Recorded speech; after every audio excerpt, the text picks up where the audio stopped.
Welcome back to the Plunge with Purpose podcast, where we talk about all things freediving in the ocean and the springs.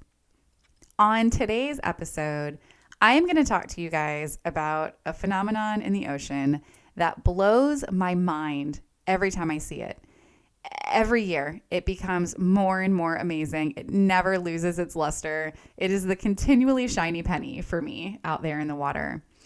And I first witnessed it many years ago, probably 15 years ago. And I've now found a local spot here in Florida where I get to enjoy it again and again. And I can't wait to tell you guys where to go. And so what I'm going to talk about today, if you haven't guessed, it's going to be bioluminescence. And you're probably asking, well, what does that have to do with freediving? This is a freediving podcast. And my answer to you is nothing. It has nothing to do with freediving. However, if you are an ocean lover and you just love being out there and experiencing the ocean in all the ways possible, this is one thing to add to your list. So no, it has nothing directly to do with freediving, but it fills my heart every time I see it. And I just really want to share this with you guys. So it has become an episode. All right. So looking back, I first witnessed or saw bioluminescence when I was in Puerto Rico. I was there, I think it was about 15 years ago, maybe a bit more. And I was staying at one of the resorts and they offered like an excursion, a night excursion to go see bioluminescence. And I knew what it was.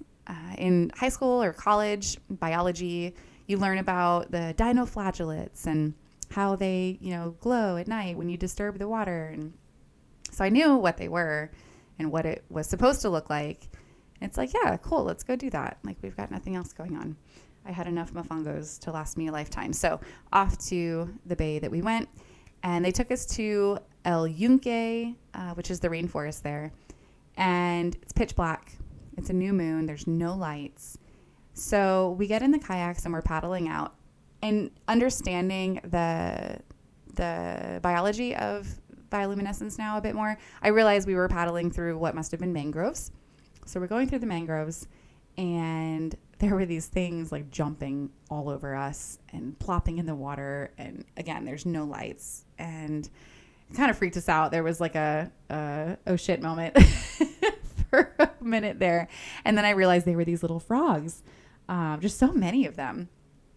I think, I don't know what they're called actually, but the noise that they make, it's I'm going to butcher this, but it's like a croaky. It's adorable. Less adorable when they're jumping on your head, but still cute. So paddling through the mangroves, frogs jumping on us, it's pitch black, and all of a sudden, you put your paddle in the water and the thing just glows. The whole thing lights up. Anything that touches the water lights up. And I was like a kid in a candy shop, you guys. I was freaking out. I was like, there's no way that this is what it always looks like.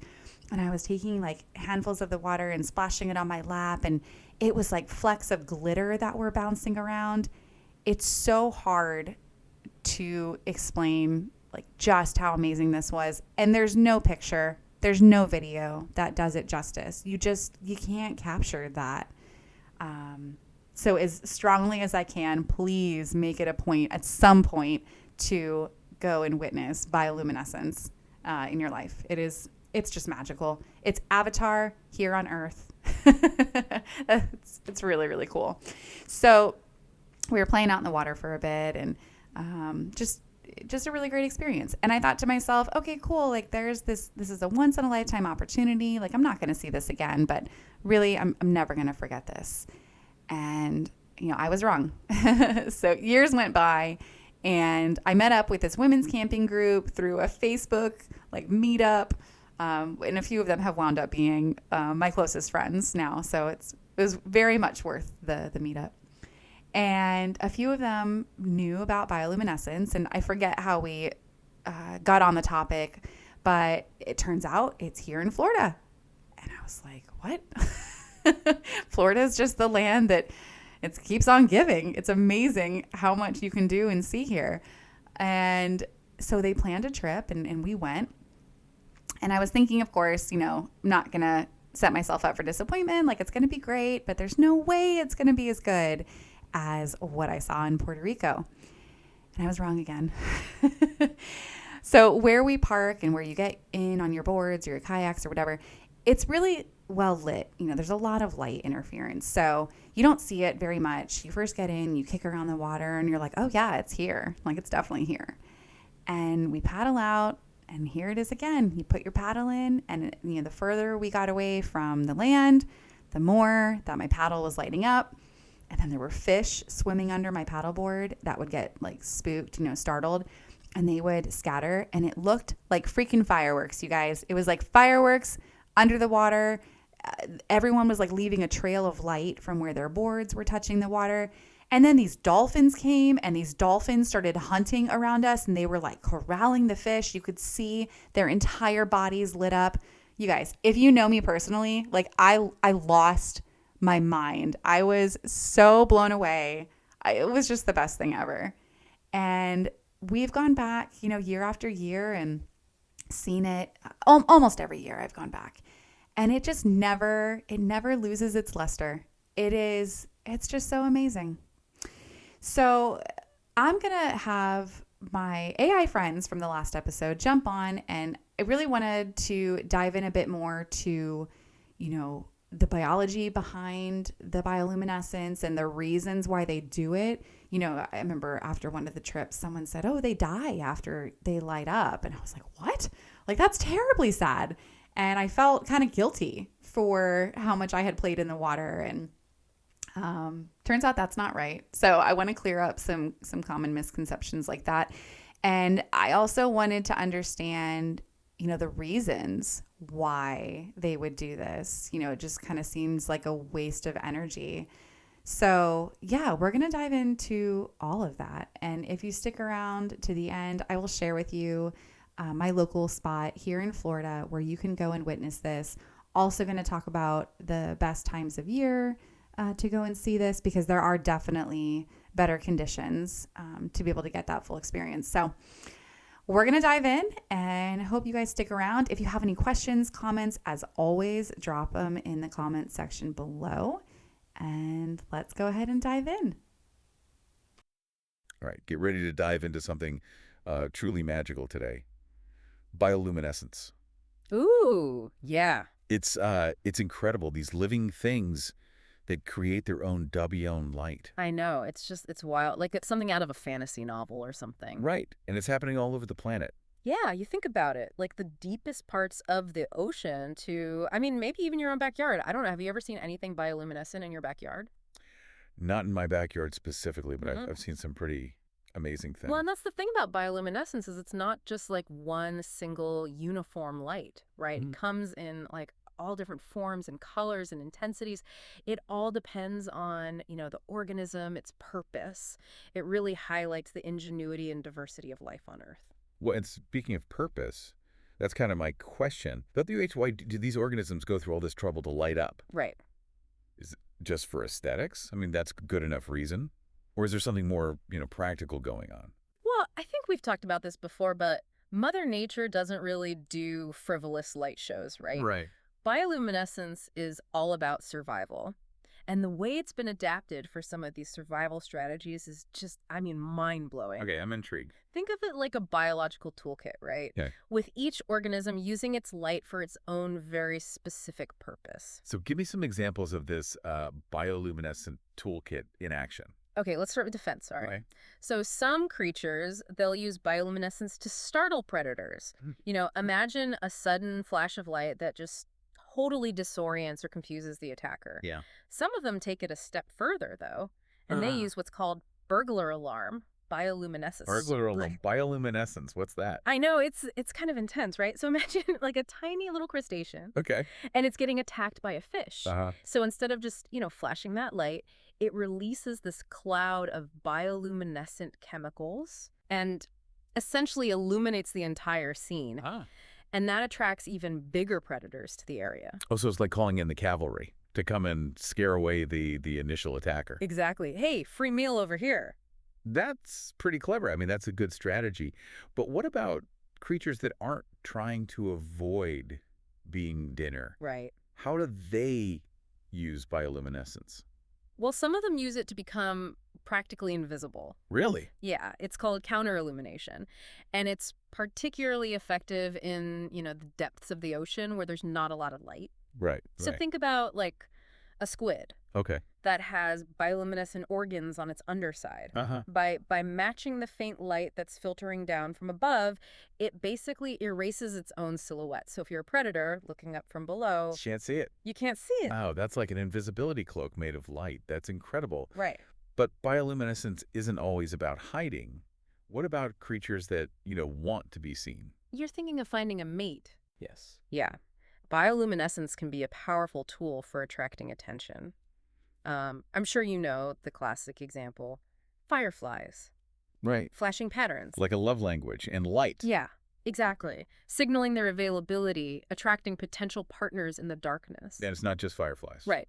No, there's a whole bunch of other creatures that do this, like certain types of deep sea anglerfish, you know those, Oh, yeah. have a bioluminescent lure Uh-huh. that dangles in front of their mouth. It's like a beacon attracting unsuspecting prey. Oh, fatal attraction. Right into their jaws. It's a pretty effective strategy in the pitch black. Right.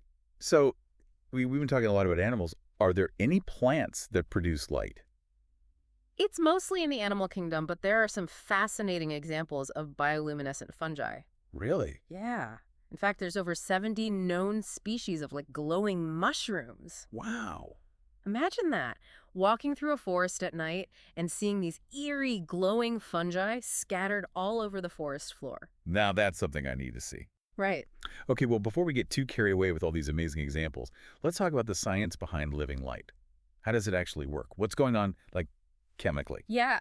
At its core, it's a chemical reaction that produces light energy. And the thing is, it's not heat, like the light we get from the sun or a light bulb. Okay. It's a cold light Go. produced by this fascinating interplay of molecules. Okay, so unpack that for me a little bit. Yeah. What are the key players in this bioluminescent reaction? All right, so you got your luciferin, that's a molecule. Okay. Then you got your luciferase, which is an enzyme, and then good old oxygen. Right.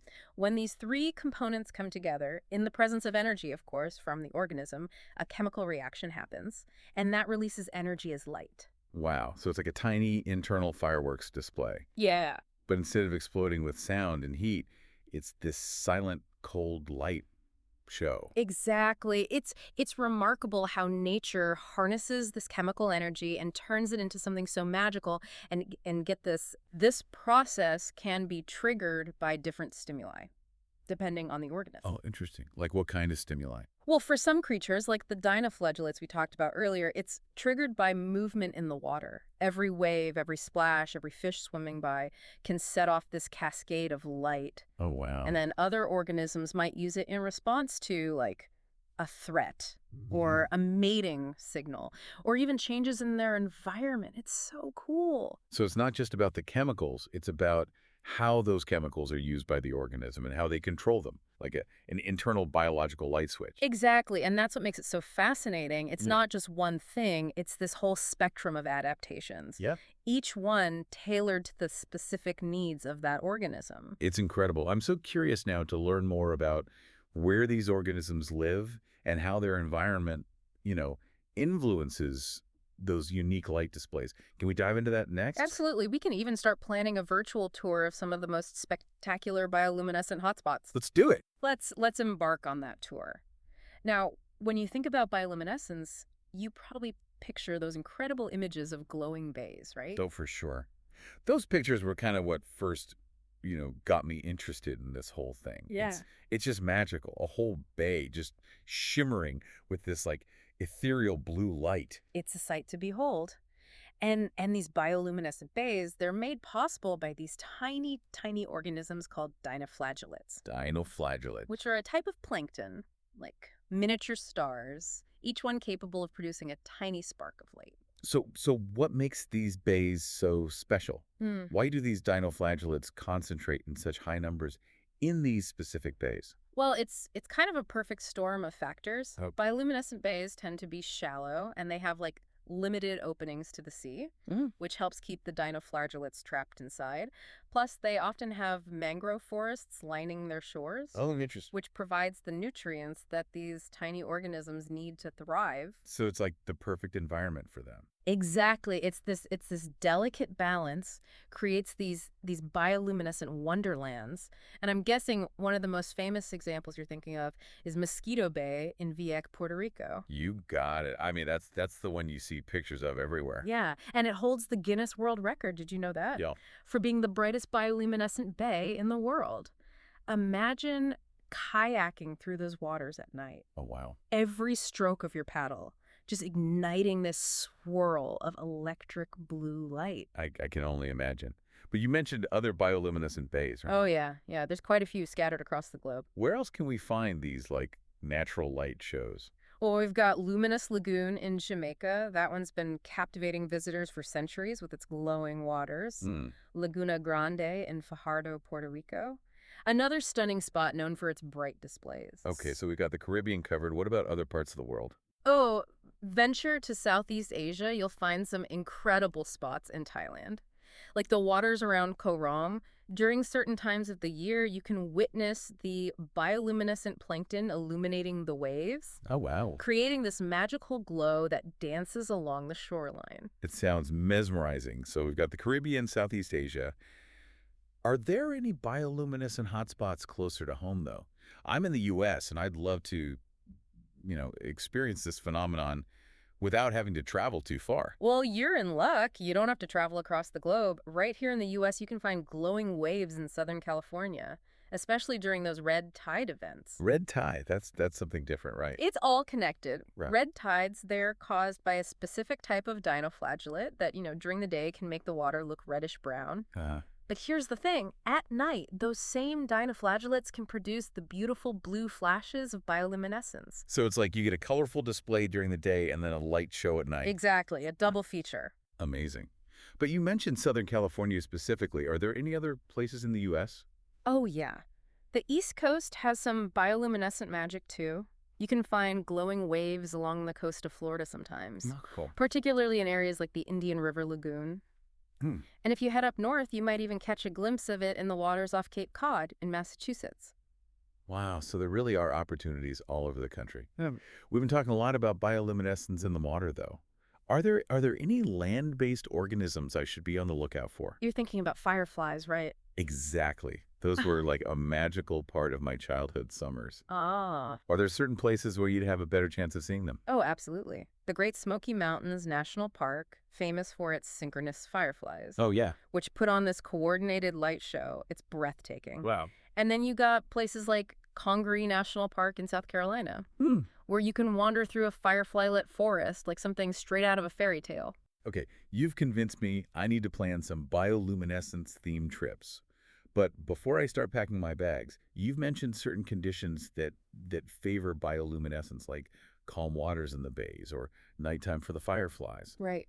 Are there any other factors I should keep in mind when I'm trying to observe this? Yeah. Darkness is key. The less ambient light there is, the more vibrant those bioluminescent displays are going to appear. So basically, the darker the night, the brighter the lights. Exactly. That's why, new moon nights are ideal for observing bioluminescence. You want to avoid, nights with a full moon or areas with lots of light pollution. Right. And if you're planning to observe it in the water, calm seas are often more favorable. Right. Rough waters can disperse the organisms, or make it difficult to see the light. Right. So it's all about finding the right conditions to create that perfect bioluminescent moment. But with so many factors at play, is there any way to predict when and where these displays will be at their best? Well, nature's always full of surprises. But there are resources out there. There are websites, social media groups dedicated to, tracking bioluminescent sightings around the world. Oh, cool. Local tour operators often have a good sense of, recent activity. Mm-hmm. They can offer guidance on the best times and places to go. So a little bit of research and maybe a local guide can go a long way. Exactly. We've talked a lot about the where of bioluminescence, but I want to explore the why a bit more. Beyond just those immediate survival strategies, what's the bigger picture? Why has bioluminescence evolved in so many different organisms in so many different ways? It's a question that keeps scientists up at night. Yeah. It seems that bioluminescence has evolved independently multiple times throughout history, Wow. which really highlights its importance as like an adaptive trait. Yeah. It's really a testament to the power of evolution to solve problems. Right. It's not just a quirk. It's a fundamental adaptation that has helped these organisms, you know, survive and thrive. That's incredible, and I'm guessing that's why scientists are so interested in studying it, right? Exactly. There's so much we can learn from these organisms, and those lessons, they could have like implications for medicine, technology, even our understanding of the universe. Okay, I'm officially hooked. This deep dive into bioluminescence has been, it's opened my eyes to a whole new world of wonder. I have a feeling we're just scratching the surface here. What other fascinating insights do you have? We've gone from glowing bays to firefly forests, and even the possibility of those bioluminescent waves right here in the US. This has been quite a journey. I know, it's really incredible. It shows just how bioluminescence is like woven into all these ecosystems around the globe. Yeah, It's like a reminder that there's still so much out there to discover, even in the darkest places on our planet. Well, speaking of discoveries, you mentioned that scientists are, looking at bioluminescence for inspiration in other fields. Like, what are some of the potential applications they're exploring? one area that's really exciting is biomedicine. Imagine using like bioluminescent markers to track how cells move within the body. Oh, wow. So researchers could actually visualize how a disease is progressing or monitor, if a new treatment is working. So it's like giving scientists a window into like the inner workings of our bodies in real time. Exactly. Are there any specific examples of how this is being used? Oh, absolutely. Researchers are already using bioluminescent imaging to study cancer cells, for example, Wow. track how infections are spreading, Hmm? even monitor how effective gene therapies are. That's that's incredible. It sounds like bioluminescence could completely change, like revolutionize how we approach healthcare. Yeah, it's pretty amazing. But beyond medicine, what other fields are, looking to this for inspiration? Well, the potential goes way beyond just the lab. Think about it. Using bioluminescent trees to light up our cities at night. Glowing trees lining our streets. That sounds like science fiction. It does. But researchers are actually making progress. They're studying the genes responsible for bioluminescence in like fireflies, for instance, Right. and experimenting with ways to transfer those genes into plants. So it's not just a cool idea, it's a real possibility. It is one that could really transform our urban landscapes. What other innovations are we looking at potentially? Well, another interesting area is using bioluminescence for environmental monitoring. So imagine like bioluminescent sensors that could detect pollutants in water or air, Mm. giving us real-time data on environmental health. Wow, so it's like these tiny glowing guardians watching over the planet. It's amazing to think that something as, I don't know, simple as a chemical reaction in a tiny organism could have such a big impact. Right. It just shows the power of nature and the genius of evolution. But by studying these organisms, we're unlocking secrets that could change our lives and the world. Well, I'm feeling very inspired. This deep dive into bioluminescence it's really been an eye-opener. It reminds me that there's still so much wonder and mystery out there. Absolutely. I hope our listeners feel the same way. Maybe next time they see a firefly, twinkling in their backyard or get a glimpse of those bioluminescent waves, they'll appreciate the beauty and potential of this natural wonder even more. Well said. Yeah, natural wonder, like the understatement of the year. It's just so amazing.